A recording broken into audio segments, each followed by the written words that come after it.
అప్పట్లో బీఆర్ఎస్ ప్రభుత్వం ఎంత ఆత్మరక్షణలో ఉన్నదో ఈ వార్త వింటే తెలుస్తుంది. ఫోన్ ట్యాపింగ్ కేసులో రోజుకు ఒక కొత్త విషయం బయటకు వస్తుంది.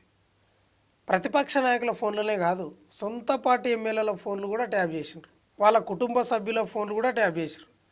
లేటెస్ట్గా కూకట్పల్లి ఎమ్మెల్యే మాధవరం కృష్ణారావు కొడుకు సందీప్ రావు అతని స్నేహితుడి స్టేట్మెంట్ను సిట్ అధికారులు రికార్డ్ చేసిండ్రు. అంటే బీఆర్ఎస్ అధినేత కేసీఆర్ ఎవరిని వదలలేదు, అటు ప్రతిపక్ష నేతలను వదలలేదు, సొంత పార్టీ నేతలను వదలలేదంటే ఏ స్థాయిలో ఆత్మరక్షణలో ఉన్నాడు అప్పట్లో అనేది అర్థమవుతుంది.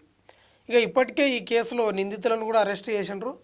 గత బీఆర్ఎస్ ప్రభుత్వంలో ఎస్ఐబి మాజీ ఓఎస్డి ప్రభాకర్ రావు నేతృత్వంలో జరిగింది ఈ అరాచకం. ఎవరిని వదలలేదు, రాజకీయ నాయకులను వదలలేదు, జర్నలిస్టులను వదలలేదు, జడ్జీలను కూడా వదలలేదు. లేటెస్ట్గా ఇదే కేసులో నిందితుల నుంచి హార్డ్ డిస్క్లను సేకరించిన సిట్ అధికారులు ఆ హార్డ్ డిస్క్లో 16 మంది జడ్జీల వ్యక్తిగత సమాచారం ఉందంట. మరి వీళ్ళ సమాచారం వాళ్ళ దగ్గర ఎందుకున్నది అనేది ఇప్పుడు సిట్ అధికారులు ఎంక్వైరీ చేస్తున్నారు. అందులో 5 మంది జడ్జీలు లేడీ జడ్జీలు. ముఖ్యంగా ఇంకో జడ్జి అయితే ఏకంగా సుప్రీంకోర్టుకు ప్రమోషన్ మీద పోయిండు.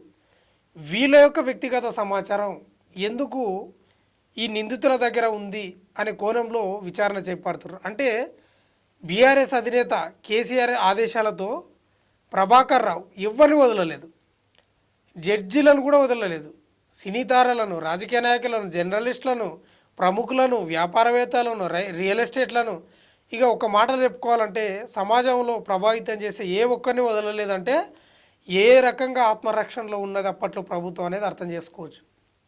ఇక ఈ కేసులో ప్రధాన నిందితులు ప్రభాకర్ రావు, శ్రవణ్ రావులు పత్తాలేరు, దేశం దాటి పారిపోయినరు.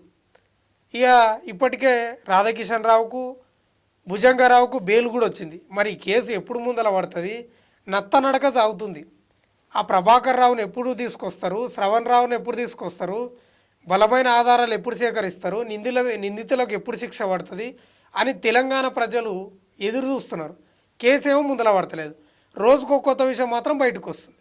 అసలు ఫోన్లు ట్యాప్ చేయాల్సిన అంత అవసరం ఎందుకు వచ్చింది?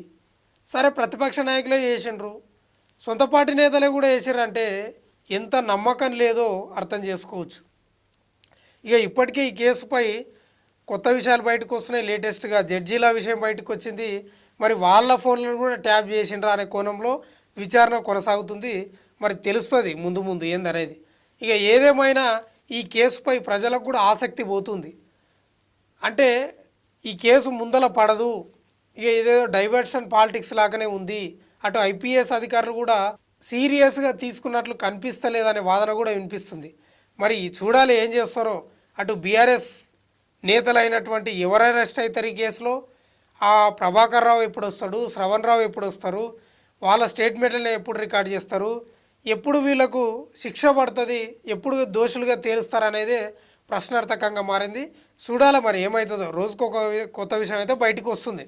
కానీ ఎప్పుడు ముందల పడుతుంది కేసు అనేది మాత్రం ఎదురు చూడాల్సిన పరిస్థితి అయితే ఉంది.